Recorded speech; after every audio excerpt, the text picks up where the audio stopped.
যুক্তরাষ্ট্র ও ইরান যুদ্ধের কোনো সমাধান আসেনি এখনো। এর শেষ কোথায় তাও অজানা। দুই পক্ষের কেউ কাউকে ছেড়ে কথা বলছে না। যুক্তরাষ্ট্র যতবারই ইরানকে গুড়িয়ে দেওয়ার হুমকি দিয়ে হামলা চালায়, ঠিক ততবারই মধ্যপ্রাচ্যে থাকা মার্কিন ঘাঁটিতে হামলা চালিয়ে পাল্টা করার জবাব দিয়ে যাচ্ছে তেহরান। ইরানিরা বলে আসছে, যুক্তরাষ্ট্রের অপরাধমূলক কর্মকাণ্ডের প্রতিশোধ নেওয়া অনিবার্য হয়ে দাঁড়িয়েছে। তেহরানের রাস্তায় বিলবোর্ডে ঝুলছে মার্কিন প্রেসিডেন্ট ডোনাল্ড ট্রাম্পের নানা ব্যঙ্গাত্মক ছবি। কখনো ট্রাম্পকে রক্তের সাগরে ডোবানো হচ্ছে, কখনো মাথায় গুলিবিদ্ধ, আবার কখনো ট্রাম্পকে গলা টিপে হত্যার ছবিও ফুটে উঠেছে নানা বিলবোর্ডে।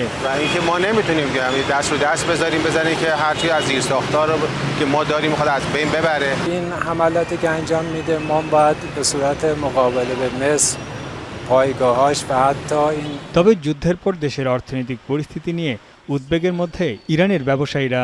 অল্প কয়েক মাসের ব্যবধানে মুদ্রাস্ফীতি প্রায় দ্বিগুণ হয়েছে। আয় কমে যাওয়ায় জীবনধারণ কঠিন হয়ে পড়েছে ইরানিদের।